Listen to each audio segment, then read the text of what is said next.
Look at me, I opened an 12 estate agency on one road at the age of 19. And I was the only female. No one thinks about the men, right? And that's an issue because it can't always just be the women, and at the same time, men don't know if they're the ones that have got the issue. I bought a property in 8 hours, and after I was like, and I was literally just got to Dubai, and I was like, oh my God. Even when you said to me, I was like, Dagenham, well, I'm gonna come to Dagenham. Everyone said that, you said that, right? Is it gives you that hunger, that being streetwise. Hi, and welcome back to See Both Sides Like Chanel, when I'm here with an amazing guest, Enver, and I'm going to introduce you guys, and welcome to this amazing podcast based on entrepreneurship and business. So, hello. Hi, Chanel. Hi. This is Enver, and I'm going to introduce you guys to him. So I want to say a bit about what I know about you, and then you're going to continue. 19, drop out of uni. 20, got into stockbroking, and you bought your first property at 20, which is absolutely amazing. Went into wealth management at 24 and become a partner within his first year, and now is moved on to numerous businesses, which we're going to go into, and manages over £300 million in assets.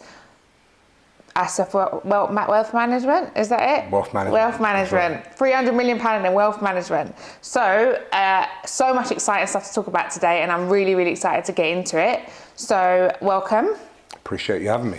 So, 19, you dropped out of uni. Yeah. What were you studying? So, look, it was a big thing to drop out, right? Because worked my way up to get into Loughborough University, which was a prestigious uni. I could give you all the reasons in the world as to why I pulled out. The truth was, pulled out because I was too far away from the family. I was about to say a female. Yeah, no, definitely wasn't a female. Okay. In truth, it was just the distance, right? So there's a bit of a funny story there. In fact, I even bought a car within like the first semester to travel up and travel back. What ended up happening is I bought the car, went up for one journey, realized it was still too far. How far was it from home? It was probably about, say 3 hours. Oh. About 3 hours, but like, you know, I blame mum, right? Oh. Yeah. The Turkish mum.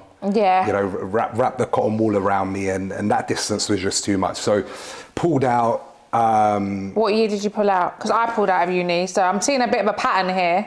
Well, mind you, I think you're my second guest. Me and you that pulled out. Yeah. So. What year were you in? It wasn't even the first year wasn't up. Yeah. I got to third year. No. Mine's wasn't, the first year wasn't even up. It's the truth of it. So what ended up happening is on my journey back on one weekend, I remember pulling into a service station, getting myself a KFC bucket. Nice and healthy. And that journey never went back, right? That was the end of that. Amazing. So the whole 19 thing with the broken, that all came about because I always, in my mind, you know, young guy from East London, I just heard that stockbroking was a way to make money, right? So I always wanted to be a stockbroker. So tell us a bit about your upbringing. Well, I mean, young guy from East London. Yeah. So you're from East London originally? Yep. Okay. East London. I know you're big on the whole North London thing. I like Yes. North London as well. But yeah, I mean, look, we were, you know, without pulling the violin out, it was, you know, we weren't blessed with having a huge amount of money. You know, mum and dad worked really hard. But yeah, money wasn't really a part of the equation. So for me, I guess, the upbringing was all about trying to change that, right? And figure out what turns out now when I look back on things, really try and figure out a way to generate intergenerational wealth, right? And that was all about, initially it was mum, you know, making sure that mum was settled, making sure mum was okay. And then, you know, as your family grows, that can shift somewhat. But in terms of upbringing, we were blessed. We were blessed in that we had a lot of love around us. But yeah, I mean, when I look back at it, you know, We didn't have the PlayStations, the Xboxes. You were shopping at the non-branded stores. Yeah. But I used to as well. Yeah. The other day someone said, do you remember that, I bet you never got shoes at Shoe Express. And I was like, actually, I think I did get shoes at Shoe Express. I mean, like, so, for me, it was like... It was a non-designer upbringing. Yeah. Listen, 100%. You know, this is like... we were, and I say this all the time, actually, and I... Blessed to my dad, you know, my dad was hardworking, but my mum had the entrepreneurial spirit. Like, she was the one that put the child support together and made sure that we bought our first property and, you know, made it happen, right? My dad wasn't so much of a risk taker. But the reasons why that's... It's good to have balance in a marriage, so... For sure. I mean, the reasons why that's key, though, is because I think that without that drive, we quite easily could have been in council flats and what have you. You know, our neighbours were council tenants, and not that means anything. No, but a lot of people do become content, and they become a little bit of a thing with their upbringing and their surroundings, and they sort of stay there. You know, for sure. And it's about having the vision. And I think if you've been brought up with parents that can show you vision, then it means that you should try and have that vision. And that's So. It's only now when I look back at things. Now you see that, and then now you see it's because of your upbringing that actually probably helped you. That's where it stemmed from, for sure. But how did they feel when you dropped out of uni on your first? Oh, they're 6 months. They're super supportive, right? They're super supportive. You know, they're very relaxed about things like that. The priority is making sure that the children are happy. And they didn't second guess it. What ended up happening, though, about the point of the broken role was I kind of said to myself, okay, I'll pull out, I'll take a year out, see what job I can get. And basically I landed at 19 a role which was junior role. I remember begging for the role. Like, I went there, and actually the reasons why I got the job, and no doubt she'll see this podcast because I'll share it with her, but there was actually, I shared the lift with a Turkish girl, and she so happened to be the PA of the owner or the floor manager. And he was like, no, I'm not going to give him the junior role. So was she working at the brokerage? Yeah. She was there, Finsbury Square. Do you not think, I really find this, that sometimes business is just about luck. And it's about who you bump into, who you meet. And I feel if you just said that and it's just clicked that there's so many instances in life that I feel like there's a super force or God, most people will say, that have actually put that person in front of you. Then it's down to you. 100%. So what happened when you went in the interview? Well, he said no, right? And obviously I didn't know that because I'd come away from the situation and then I was waiting for their response. But I was like, look, like, just give me a chance. Like, I don't care about money. I don't care about any of that stuff.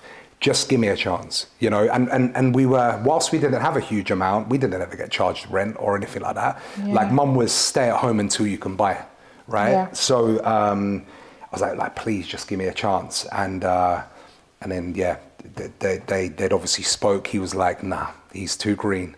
He's not gonna be able to make it. And she backed my corner and she was like, look, you've got nothing to lose. Put him on a probation. And the rest was history. Really? The rest was history. And how long were you at the brokerage for? So I was there for, I made a transition from the stockbroking into property within the first few years. Because... But you were there for a few years? Yeah. Overall, it was a couple of years. And then I made the transition into doing property more full-time. Okay. And then my mortgages were with the first wealth management firm that I used to work with. And that's how I made the transition into... So wealth management is financial advice, right? Like, a lot of people don't know what wealth management is. Yeah. So you went in from stockbroking, which I'll just go back to stockbroking. I wanted to be a stockbroker when I was young. And I was like... I feel like everyone who's done stockbroking has got certain characteristics about themselves. They're very bullish, confident, quite high egos. Do you feel like stockbroking paved your way of your characteristics that you are now, or because it put you into that really tough environment from such a young age? I don't want to keep coming back to the upbringing and the area and where I was born, but I think it was actually more the upbringing and where we were raised that set the foundations and gave us those traits to be different to everyone else, right? And that's quite ironic, because when I went for these bigger roles, when I started like developing in this financial advice role, which is what wealth management is, right? You advise people on how to build their wealth and retain it. But something that was deemed a negative, you know, like I remember when family members would visit us and would have to take our car off the drive so they can park on our drive, right? Because they were not comfortable with their car being on the road, right? That was the type of areas I was in. But what that's given me, again, upon reflection, like just looking back at the journey, is it gives you that hunger, that being streetwise, right? And that's something that I would never change, because that being streetwise and tenacious and looking at things in a slightly different angle to others, that's something that needs to be deemed a positive from those that have been brought up in areas where it wasn't given to them. And I think it's that element that differentiated me to everyone else, which was initially deemed a negative.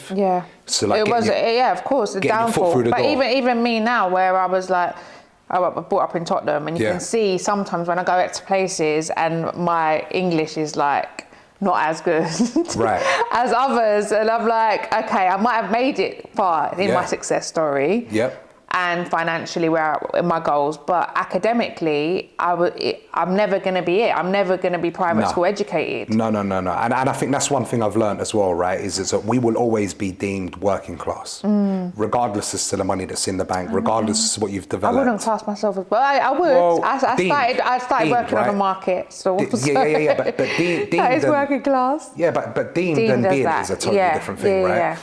Perception. It is perception of others on you.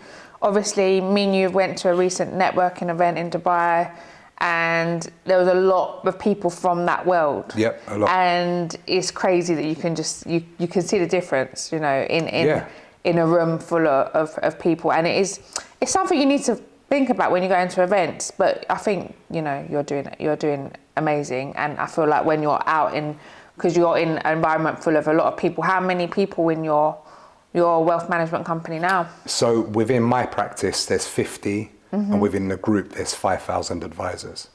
So just over 5,000 advisors. So it's it's a decent size. Wow, that's a big size, and you're quite at the top there. Yeah. So we got for our London location, we got the #1 practice last year from a financial advice perspective. So that was a big achievement. So you're the biggest practice of financial advice in UK? Out of the London location, in the UK, which is massive. And you're managing 300 million? I personally manage it in-house, just over, it's like 320 for our clients, and that's obviously one of the businesses, right? So... And how you got into property, which is a reason how me and you met.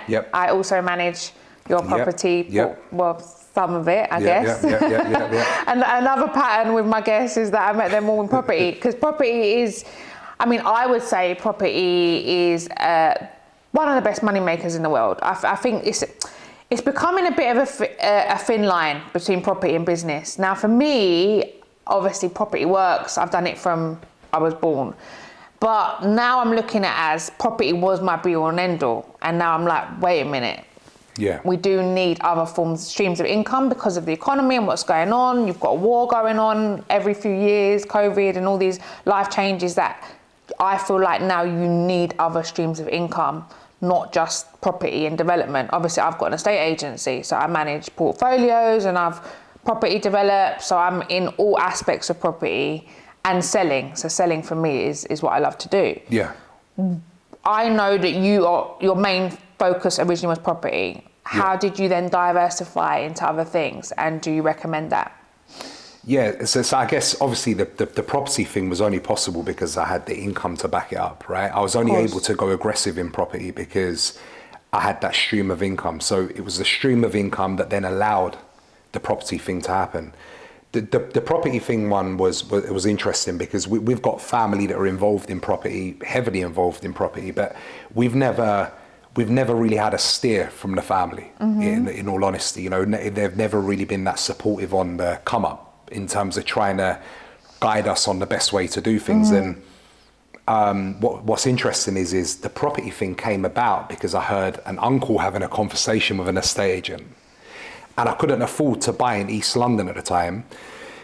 And I was thinking logically, okay, I want to buy a property, can't afford it in Custom House, price range was just out of my range.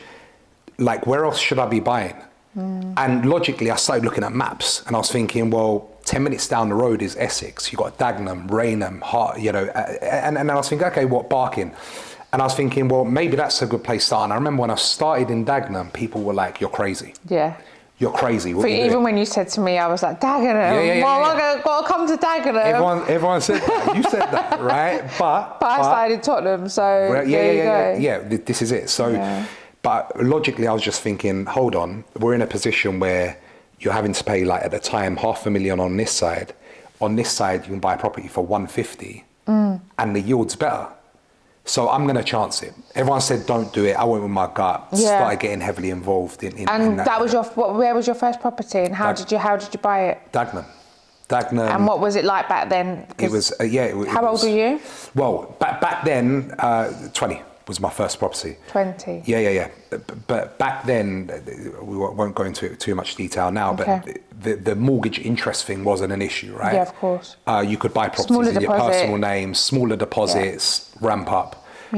Which now, for for those properties, the tax situation isn't great because obviously they've changed the rules. Now, moving forward, you buy in limited companies, but it was a standard buy-to-let purchase. Yeah. Okay, and you've still got that property today? Yeah. Still got those. How much would you say it's gone up? So I think the initial one was 138. It's probably like 400 now. Yeah. And how old are you? 20 when I bought it, and now I'm 14 years later. 14 years on. Yeah. So it is about the pattern. I think one thing that I realised quite quickly in property is about learning the pattern and educating yourself in the waves of property and how things work. It's all about history. The thing is with UK, it's got a great history. People ask me that question all the time. Would you buy in Liverpool, Manchester?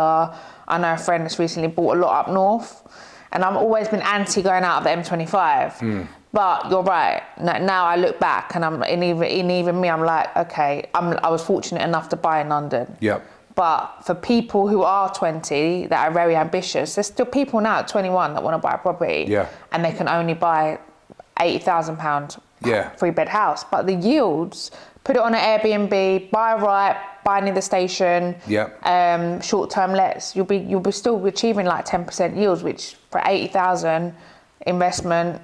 It's great, you know. £80,000 took your deposit down. So I think the average yields, obviously, as you know, at the moment, are about 5% in London, but as soon as you spurt out of London, they're getting higher. Obviously, you've got to do different things. HMOs, short-term investment, short-term lets are really, really good at the moment. Your model was property, and then what happened after your first one? How did you multiply, and did you stick to the similar model? Yeah, look, I don't know. You know, obviously everyone's got different models. I've gone into certain projects where it was like, build, you're going to sell, right? Culturally, our lot just don't like selling, right? So what ended up happening is I've never sold. Okay. Right? And again, you know, I was blessed enough to just remain liquid to be able to do whatever projects I want to do, right? My model right now, because I think that, you know, you can't deny the fact that interest rates are higher, right? Yeah. Deals are not as appealing because, you know, we say 5% yield, but if we factor in interest, there's, and tax, you know, and all of that stuff, stamp duty and what have you, the margins go down. I keep it very simple, right? Like, I look at it as, okay, if there's a property on the market, is the price distressed? Can I add value? That's it.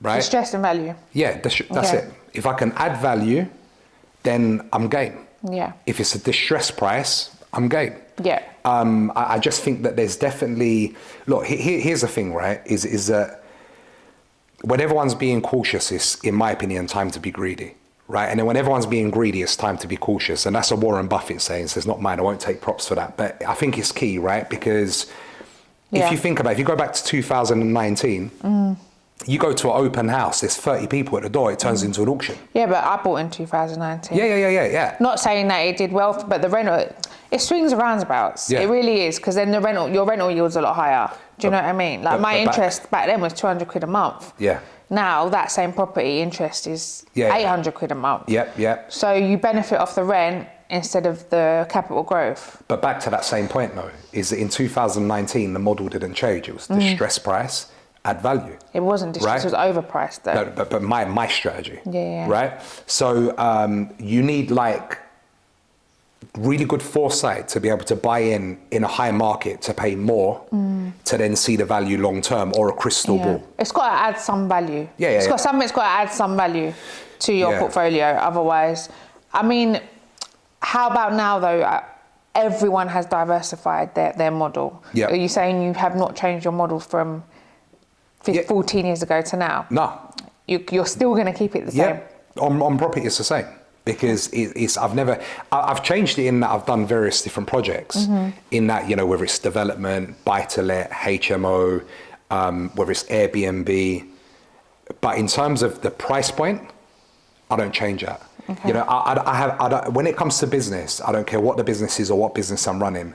I don't allow emotion to get in the way. Yeah, I can see that with you. Obviously, we've worked together. Yeah. And you know what you want. Yeah. Which is so important with everything in life. You have to know what you want. Property, business, life choices, personal life. Yeah, and particularly with auction as well. You know, with auction, it's very easy to go, I'm going to pay X amount and then get caught up in it. I bought a property in 8 hours last week. I would never do that. I bought a property in 8 hours, and after I was literally just got to Dubai, and I was like, oh my God. Yeah. I flew to Dubai, I've landed, I've bought a property, and now I'm here. And it all happened in like 8 hours, and I was like, this is absolutely crazy. Another one to add to the books. Yeah, but you know what, some of the best deals are done like that, right? You got to be a bit more impulsive about things. Yeah, no, you need to take risks. I feel I'm a bit of a risk taker. But this is your game. It's my game. This is your game. It's my like game. you're not like, you haven't inherited money and then you're like, I bought a property in 8 hours. And then if it's going to benefit, it might not benefit now, but I know that in 5 years' time, it will be. Right. Do you know what I mean? Yeah, 100%. I don't look at things for now. It depends on what I want it for. If it's for future investment or if it's for now. Yeah, for sure. You, where are you at since then with the property stuff? Yeah. You're obviously still doing your wealth management. How's that going? Look, the wealth management across all of the business that I own is the cash cow, right? That's the main business. It's you know, fortunately we've had our best years year in, year out, which is good.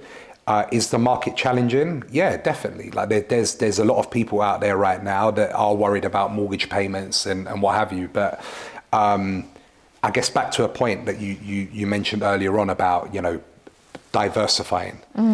Like I say to my clients, you know, this isn't, when it comes to us managing a proportion of a client's money or showing them how to save tax or how to save money or put money into a pension or whatever it is, it's just not about putting all of your eggs in one basket. Yeah. Right? So if you set it up in the right way, if you tell a client, look, you're getting involved, but you're in this for a 5-year term, right? You're saving for your future. It's a long-term thing. Yeah.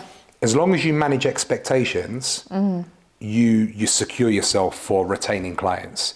So for us, our retention rates are really good. We're growing.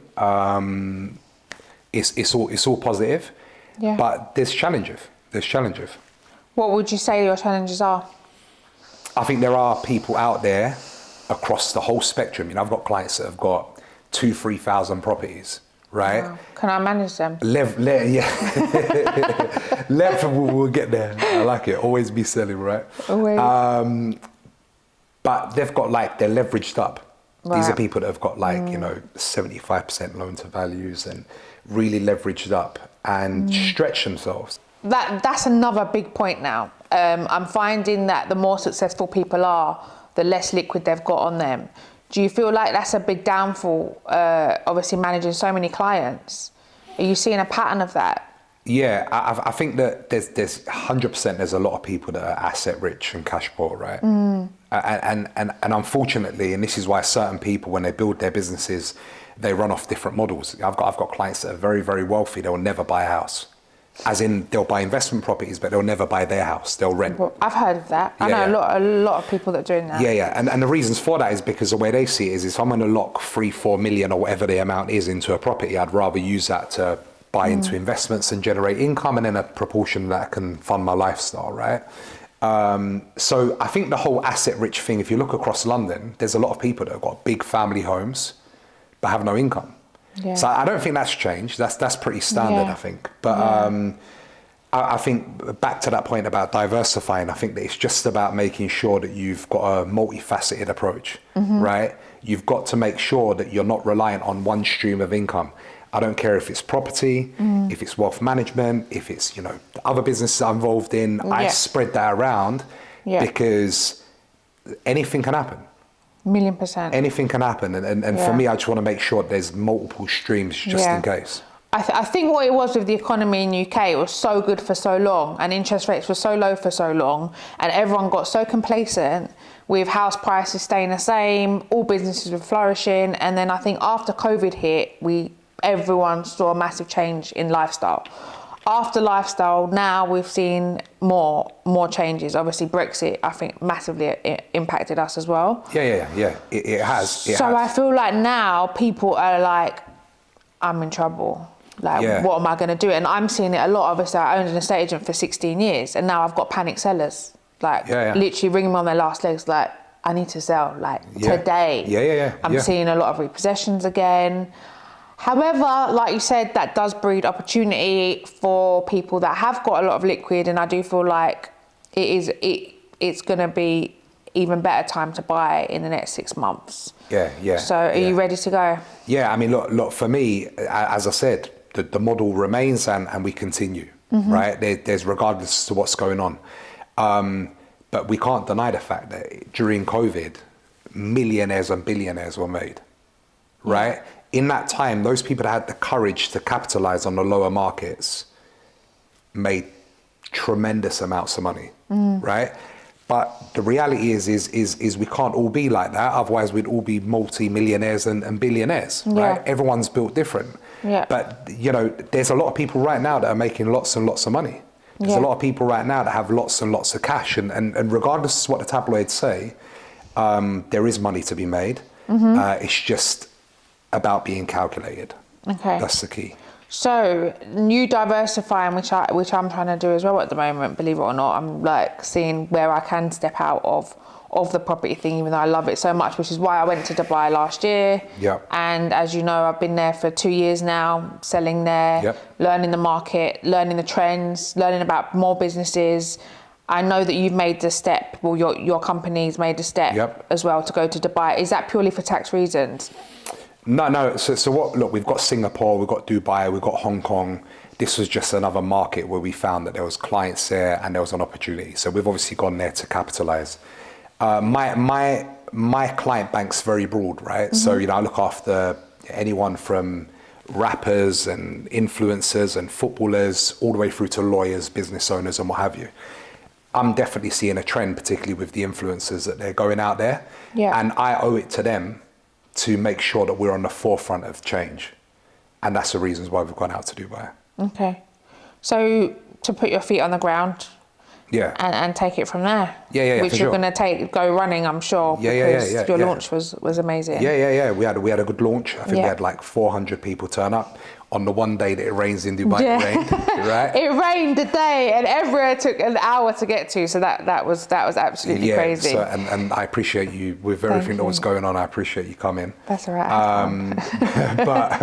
But yeah, I mean, we'll see how it goes. Okay. We'll see how it goes. So a new business that you've opened up, which I'm quite excited about actually, is your male fertility clinic. Yes. I feel like that is something that's really happening that not a lot of people talk about. And a lot of people talk about women's fertility, but men's fertility is not ever touched on. No. Especially on social media, like it's a taboo and it's not nice to leave men out at all for things like that. So how is it going?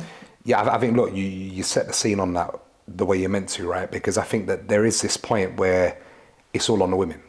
Right, when you think of like fertility issues, it's the women, right? Yeah. No one thinks about the men, Yeah. right? And that's an issue because it can't always just be the women. And at the same time, men don't know if they're the ones that have got the issue. I know. So, yeah, I mean, obviously we've gone from wealth management to male fertility, right? That's fine. Is, yeah, which summarizes. It is what it is. Yeah. But that's me when I invest, you know, because at the heart of it, I'm an investor. And this came about because a very close client of mine who's now become a friend, we share a lot of things in common.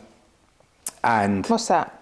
Well, arts, watches, and business, right? So we had a lot in common, and I guess the streetwise hustler in me, you know, when I'm going through his accounts and I'm advising him, he's explaining to me that, you know, this is an issue. This is a real issue, right? Look, it sounds a bit like cliche or a bit cheesy, if you were, but if you can implement something that serves a purpose and resolves an issue, there'll always be demand for it, right? Doctors, right? There's an issue. People want to have children. Wealth management, people don't plan financially. They don't budget. They think about today. They spend for today. Yeah, but you can create a demand. This is the thing. You can create a demand nowadays. You can via social media and platforms, which is another new tactic that people are using. Yeah, you can, but because the male fertility thing, if it is spoken more, there's going to be more of a demand. For sure. Just see what I'm saying? Yeah, absolutely. The point I was making about the wealth management side, the reasons why I wanted to get involved so heavily in that is because you're serving a purpose of making people realize, like, simple points. You're making money now, you're not saving. Where is your income going to come from when you retire? Simple questions, right? Getting people thinking. Mine's going. Yeah, thought-provoking, right? I think that's great. So the same thing happened with this. Don't spend all your income. No, definitely don't. What ratio would you say to save? Ideally a third. Yeah. Ideally a third. I try to save more than that. Yeah, ideally a third. If you can keep to a third, you know, you're doing well. Yeah. It's how you save, right? But yeah, conversation for another time. But the male fertility thing, so on this side I had someone that I trusted, you know, Dr. Stephen Moser, world-renowned radiologist, world-renowned. People flying from Qatar, you know, to all over the world to come see this guy. And I was like, why haven't you set your own practice up? And he's like, you know, I don't really have the headspace for it. I don't have the connections. On this side, I had someone that owned a hospital. So I was like, in UK? In the UK. Yeah. So I was like, okay, well, maybe there's something here where we can bring the two together. Had to overcome CQC, and about 2 months ago, we got licensing, went live in Fitzrovia Square, which is at the top of Harley Street. Wow. So yeah, that's been going for the last few months, and it's going well. Going good? It's going good. Yeah. It's going good. Listen, at the end of the day, businesses, and this sounds cliche, businesses should be there to help people. Yep. You know, and life is about helping people, and I feel like that anything you do in life should help anyone. Yeah. But help yourself first, of course, and then you can help other people, which is why I did this podcast, for people to see what businesses work. Some people's business and life skills are completely different to others, and for them to learn maybe a bit about themselves or teach people what they can do with business and where they can diversify. Some people are content with just giving their money to a wealth management company, earning the interest off it, and they've got enough money there, like you say, kick back, sit back. Some people want to grow, and some people never want to stop, which is the billionaire mindset. So it is about managing people's expectations and knowing exactly what you want and going from there. Have you got a goal of how many businesses more? What you're looking for, more business opportunities? I think that, look, I'm always on the lookout, right? I can't help it. And clients that are close to me laugh when I tell them about like new ventures, things that are going on, because they realize that I'm quick to realize it, you know, make it happen and capitalize. So I'm all for investing. I'm all for backing ideas. In the past, to be fair, where I've probably gone wrong is, particularly being from where we're from, close friends at the time. Like when I started going on that trajectory, I was so keen to help, right? And I was that the same. helping others thing there's a fine balance there, because Definitely. the moment you want it more for them than they want it for They themselves. have to help themselves. Right. As much as you want to help them. Yeah, More exactly. so. Exactly. But I'm very sharp at picking up who is, who can handle the help. Yep. Because you keep wanting to help someone, and then you can clearly see they don't want to be helped. Yeah. So I would never try to help that person, and hopefully me, by being me enough, will eventually help them. Yeah, for and sure. just taking a step back and letting people yeah. be. So I'm sharp now who is going to be on it, and who I go into business with is very important to me at the moment. Yeah, because look, time is precious, right? Yeah. And I think that at this stage, it's like you can't support everyone and do everything, because it's like I'm at a point now where it's like even getting to the gym can be an issue. Yeah. I'm literally employing people so I can go to the gym. Yeah, but again, it's very important. Yeah. It's important to employ as many people as possible, because you're never going to be good at everything in business. No. Yeah. No. And you have to understand what you're not good at, and then delegate them things that you're not as good at. And at the end of the day, if you can find a marketing expert that's great at social media, or that's great at writing letters for you, and is great at sending emails out for you, use them people. 100%. There's people that are so good for you that can help you instead of, and then you'll be using your skills that you're good at to grow. Yeah, and that's another, like, for the sake of the podcast, that's a great tip as well. And it's something I bang on about all the time whenever I'm mentoring someone or speaking to someone that's going through growth. I say to them all the time, in valuing your time, if you're doing things that don't make you money, then it doesn't make sense. A great example is if I'm spending 2/3 of my time on admin, 1/3 of my time on seeing clients, I become the world's most expensive administrator. 1,000,000%. Right? Yeah. If I'm cleaning even down to cleaning, like I don't do nothing, cleaning, cooking, nothing. Yeah. Because the way I see it is if I'm spending 2 hours cleaning the house. I know, because we're perfectionists, right? So I'm not going to do a shit job cleaning. I'm going to do a great job cleaning. So therefore, I need a lot of time. So where people are like, why would you need a cleaner? I'm like, of course I need a cleaner. Like, until I decide to stop, then my job will be to clean and cook. That's fine. Well, but right now, that's not my job. Yeah. And even when I stop, I'm not going to be cooking, just for the record. No, I will be. I have to. And how do you, in a massive environment, another question I was actually going to ask you, because I haven't touched on this yet, is difference between men and women. You work in an environment full of men and women. Successful men and women.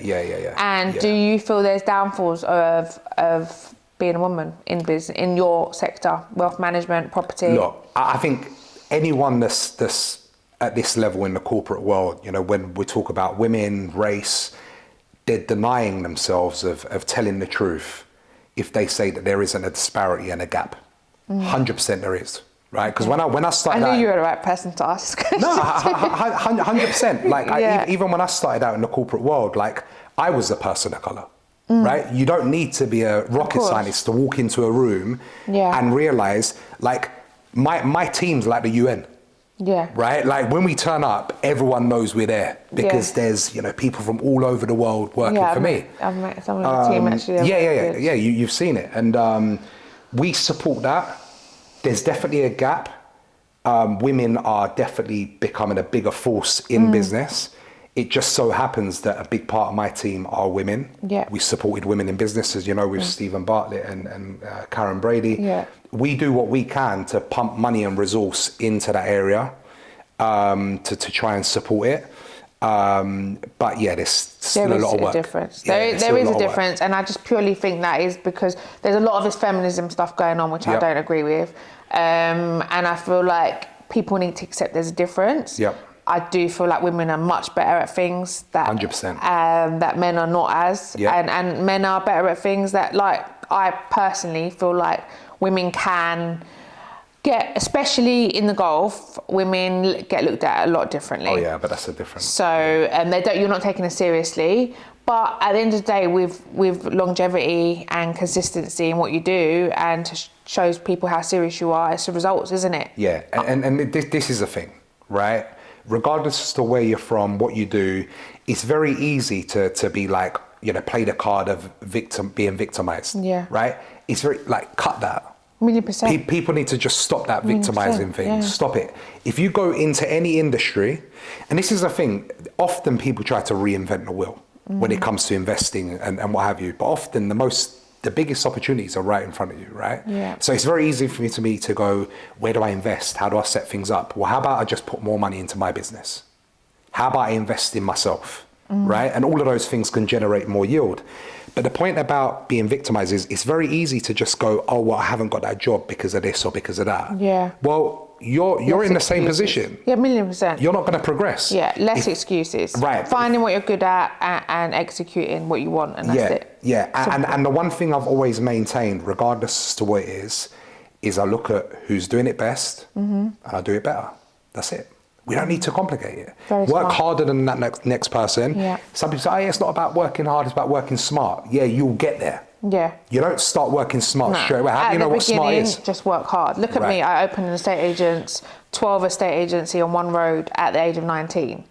And I was the only female in my area to open it. I didn't think, oh, but there's 11 agencies owned by men. Yep. I just went straight in, like a bull in a china shop. I was like, I'm opening here. I sat there and I just one by one built up my clientele. People would have told you that, there's men on the road, you're too young. It was recession. I didn't know what I was doing. I'm doing this, I'm doing that. I didn't care. I'm 16 years in now. I don't care. Now I can say, I wrote the book on estate agency, and that's it. And that chapter will never close for me. It's got me to an amazing place. I've got 1,000 clients. Yeah. I've met some amazing people. So it is good to start from the bottom and work your way up. It feels different when I don't know what making it is. I don't know what making it is, right? Like, even for me, the whole when do you stop thing has had to change. 1,000,000%. Because I don't think there's ever a time where you feel like you've made it. In fact, I think that what you realize quite quickly is if your gratification is money, you're going to be lonely. 1,000,000%. You're going to be lonely because you can't allow your happiness to be based on making money. And for those people that are like, he's talking crazy when he says that, in truth, you haven't made enough money. No. Right? Because you realize that when you make it, no matter what happens, you're never going to fill that cup. Because the money is just endless, and money is just energy at the end of the day. Yep. If you manifest it and you think, I'm going to be a multi-millionaire, you will become that because your thoughts turn into things, no matter what. However, I learned this about 7 years ago. It was, what's your core values? And if money is at your top of your core values, you'll probably end up a less unhappy person. 100%. Because it's like, look, I've had chats with myself where like businesses have done certain things, certain levels of money have come in, and like the next day I'm up at 4:30, 5 straight in again, right? And I'm like, God, it's not that I don't appreciate it. I genuinely appreciate it. I feel blessed. However, I know what I'm like. You're only as good as your last month. But are you goal driven? Is that why? So that's had to change, right? That's had to change, because if you ask me when I first started my career, it was like, build 100 million funds. My God, 100 million, and you retire, Ed, right? You retire. You hit that in 2-3 years. And then you're like, right, 200. And then you retire. And then you realize that the metric can't be numbers. It cannot be financial, because you'll keep pushing. And for the sake of everyone around you, you'll drop one of your glass balls, right? Whether it's business or family, one of them will go. If you can't. Or yourself. Well, this is it, right? So it can't, it's not sustainable. So my thing is that the reasons why I set these new businesses up and I invest in them is because actually I'm at a stage now where paying people big checks, making them achieve their targets is gratification for me, right? It so happens, by the way, that that's a byproduct of making more money, right? Of course. By allowing people to hit their targets, you make more money. Yeah. But it shouldn't be about the money. No. Okay, amazing. So, right, now you're at this stage. Do you feel like you must have had your challenge. What would you say up until now, what has been your biggest challenge? Because it all seems great. Yeah. You know what you want, you're very sharp. Yep. You're to the point. Yep. You're now investing in some amazing new businesses, but there must be challenges there. And what are they?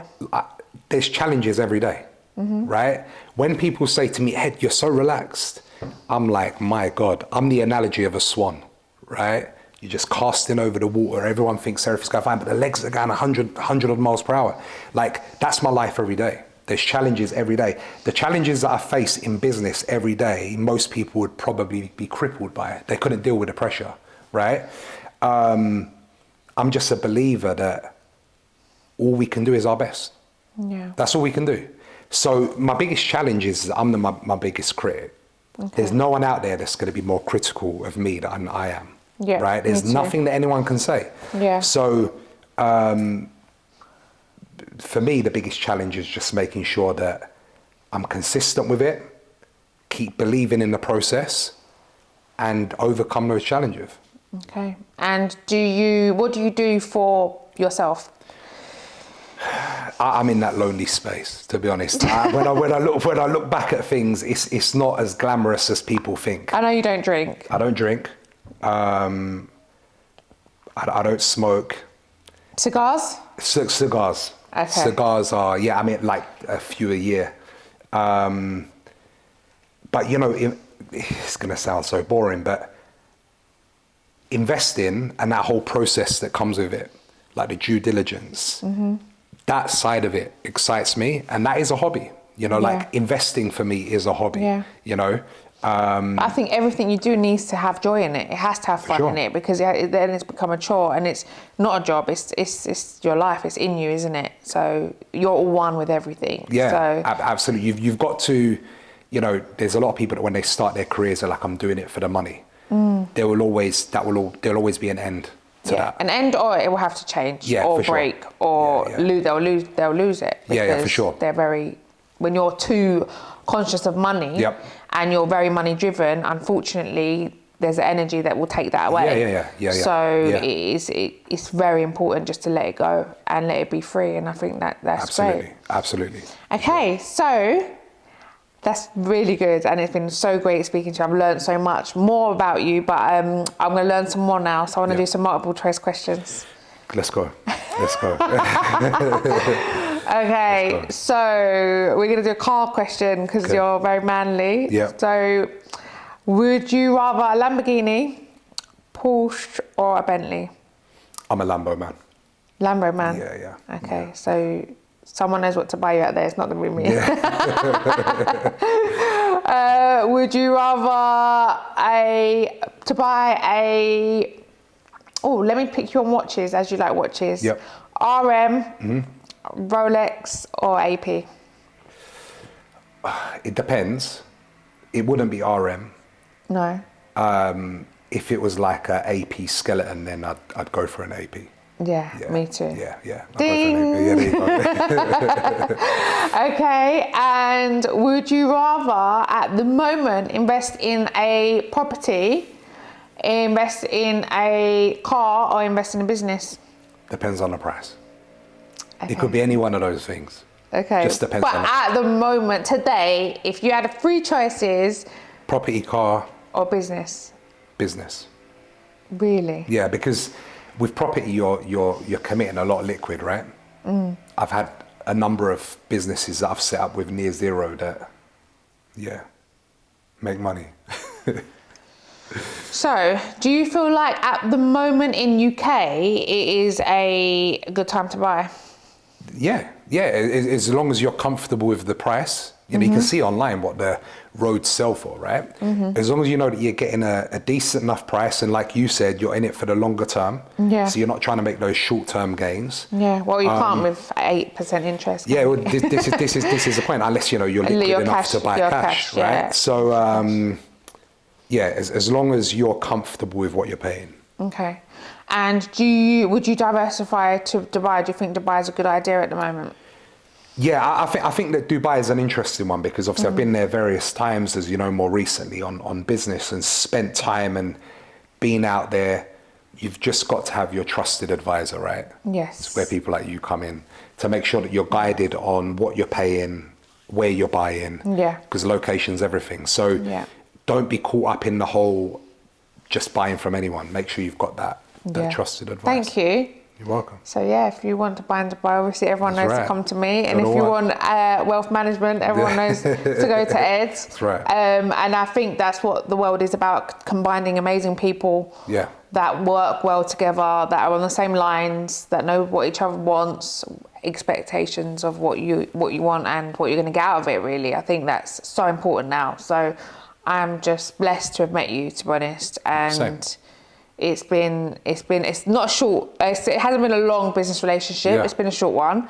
But I know that it will grow on to No doubt. better things. And that's the thing with a lot of my clients. There's a selective few that I can say that I know that, you know, they're on the same page as me, and we're going to work well together. I agree. And there's some that you're like, okay, I'll see you maybe at Christmas with a Christmas card. Yeah, no, for sure. Okay, so I'm going to ask you another question. Why are you laughing? How deep are you going to go? Whoa, I was going to ask you about what's your favourite dance move? Oh, and I was going to get you to dance, but none of that. Do you not dance? No, we don't dance. At all? I'm the guy that just has my back against the wall. Oh my God, that is so boring. Okay, so I'll ask you a question. You've got to finish off my sentence. Life is a game of what? What game would you say that life's Chess. like? Chess. Yeah. Oh. Should have let me finish that. I did let you finish it. You stopped. No, because... Yeah, life is a game of chess, for sure. Okay, for that reason, you have now won. I'm joking. No, it is. And why would you say your life is a game of chess? Man, you just never know what's going to happen. Yeah. And you've got to stay ahead of it. Do you know what? It's a thing that I started looking at recently. I was like, wow, life is actually a game of chess. It's like the other day I was like hopscotching on the floor. I was like, right, I've just made my move. I'm holding my phone, waiting for the next move to come. And I'm like, okay, let's go left, let's go right, let's go left. Yeah. And I was like, life is a game of chess. So for that, I appreciate here that. is your gift from coming to my show. See Both Sides Like Chanel. And hopefully we've seen a few sides of different things today. Yep. And yeah, I just want to thank you for your time, Ed. No, I appreciate you being genuine as always. Oh, you too. Thank you very much. You're welcome.